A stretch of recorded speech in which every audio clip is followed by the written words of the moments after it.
നമ്മളിന്ന് കണ്ടുകൊണ്ടിരിക്കുന്നത് 60കളും 70കളും ഫോക്ലോർ സയാസി അക്കാദമിയിൽ പുനരാവിഷ്കരിക്കപ്പെടുകയാണ്. ഇന്നലെ മയക്കുമ്പോൾ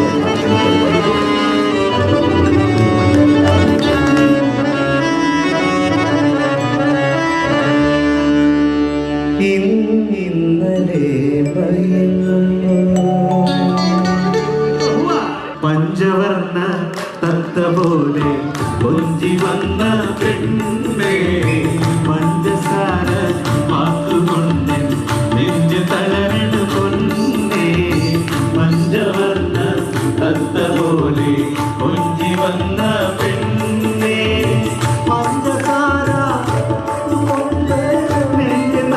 സ്റ്റാൻഡിങ് പ്രോഗ്രാമായിരുന്നു. കാരണം ഞാൻ ഇന്ന് വരെ ഒരു പ്രോഗ്രാം ഇത്രയും ഫുള്ളായിട്ടിരുന്ന് ആസ്വദിച്ചിട്ടില്ല.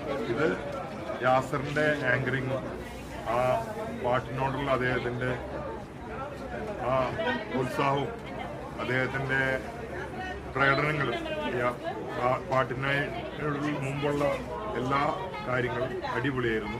ആളുകൾ രാത്രി 1 മണിയായിട്ട് പിരിഞ്ഞു പോകാതെ ഈ ഒരു പാട്ടിൻ്റെ മൂഡിൽ ഇങ്ങനെ ഇവിടെ ഇങ്ങനെ തങ്ങി നിൽക്കുന്ന ഒരു കാഴ്ചയാണ് എനിക്ക് കാണാൻ കഴിയുന്നത്. അത്രയ്ക്കും അടിപൊളിയായിരുന്നു. അവിടെ യാത്രയുടെ ഒരു ആങ്കറിങ്ങും അതുപോലെ തന്നെ ഈ ഒരു പഴയ പാട്ട് ഓർമ്മകളെ തിരിച്ചുകൊള്ളുന്ന രീതിയിലുള്ള ഏറ്റവും നല്ല ഒരു എന്താണ് പറയുക, നമുക്ക് നിർവചിക്കാൻ പറ്റാത്ത രീതിയിലുള്ള ഒരു ഭയങ്കര പരിപാടിയായിരുന്നു.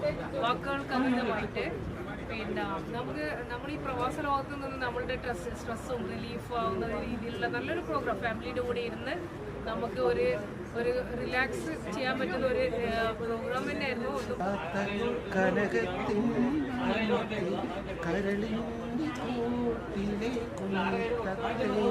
ഇന്നലെ നീ ഉറങ്ങുമ്പോൾ ബാബുക്കൻ്റെ പ്രോഗ്രാം അടിപൊളിയായിരുന്നു.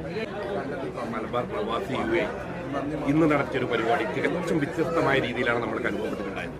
ഇന്നലെ മയങ്ങുമ്പോൾ ബാബുക്കയുടെ ഒരു കലാസൃഷ്ടി, നമ്മളിൽ നിന്ന് തികച്ചും വേറിട്ട് പോയ ഒരു കലാരൂപം തിരിച്ച് നമ്മളിലേക്ക് എത്തിക്കാൻ വേണ്ടി തികച്ചും അതിൻ്റെ ഹാങ്ങർ യാത്രക്കാർ തികച്ചും പ്രാബല്യത്തിൽ കൊണ്ടുവന്നു എന്നുള്ളത് തന്നെയാണ് പറയാനുള്ളത്.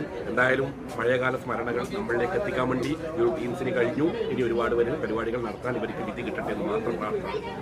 പറയാനുള്ളത്, എനിക്കിപ്പോൾ 48 വയസ്സായി.